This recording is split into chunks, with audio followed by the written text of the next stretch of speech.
There's a new trend on the red carpet. Right. Celebrities opening up about removing implants. I called my doctor, I was like, hey, when can I come in to take this out? And swearing off fillers, like Ariana Grande telling Entertainment Tonight. I'm still clean, but I love it and I support it. But I am still 4 years clean. But when UK beauty influencer and podcaster Ashley Stobart started her own removal journey, she says she uncovered unexpected consequences.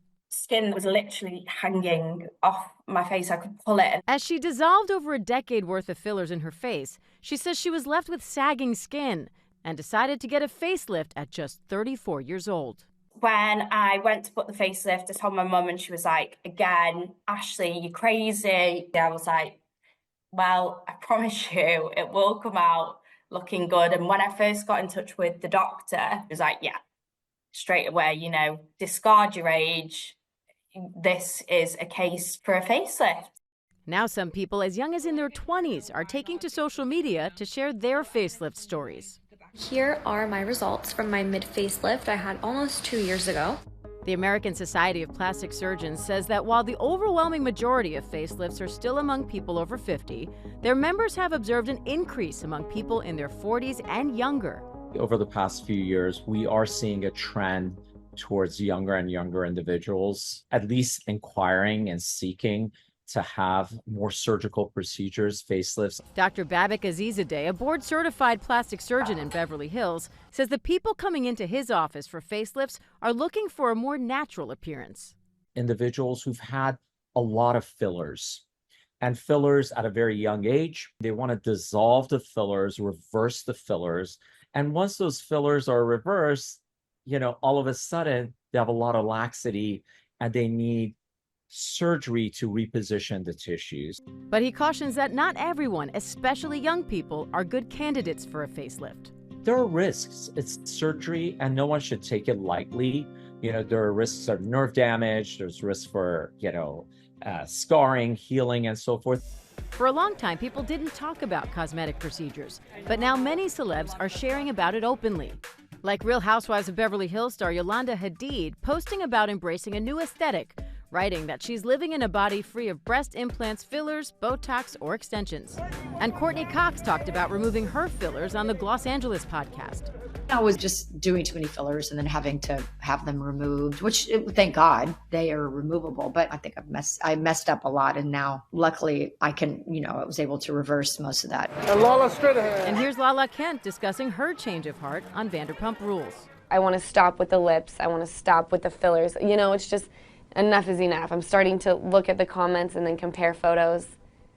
I'm not about it anymore. If Instagram didn't exist, who knows? I probably never would have stepped into the doctor's office in the first place. Ashley says social media fueled her fascination with her looks at a young age. As soon as I had access to treatment, which in the UK is at 18, it was literally on my 18th birthday that I went for dermal fillers. From that moment on, she says she had numerous treatments to enhance her appearance.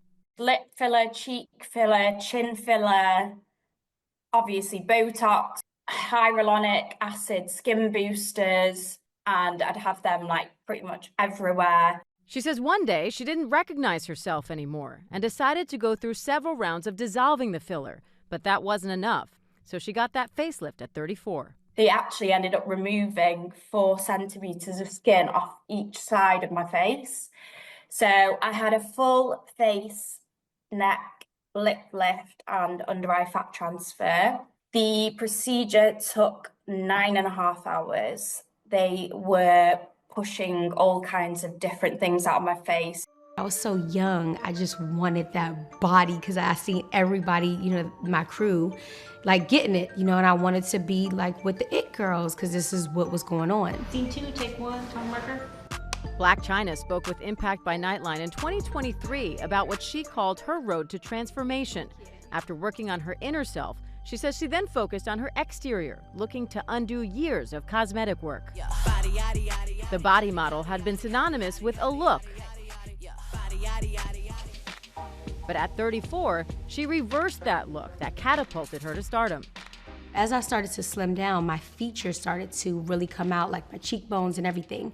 So with all the filler, that started to really protrude out. Now that my face has become more slimmer, even like my body, I just wasn't happy the way how I look, because I did these things, you know, to make me happy, which it served its purpose, because that's why we're here today. You know what I mean? Now that it served its purpose, like I'm cutting ties with it so I can move on to the next chapter in my life. Enough is enough. It all has to come out. Beauty fades. Fashion fades. It's a new collection every season. Your brain and your mindset, you're gonna have that for the rest of your life. As for Ashley, a basic skincare routine, a cleanser, a toner. She says she's now focusing on different beauty standards for her followers and for herself. You might step into a med spa, have a 15-minute treatment that will affect you years and years on. So really consider those quick fixes, because in the end, usually they are not a quick fix and they can be very expensive to rectify. For a deeper dive into this story, watch Facelift After Fillers, now streaming on Disney Plus and Hulu.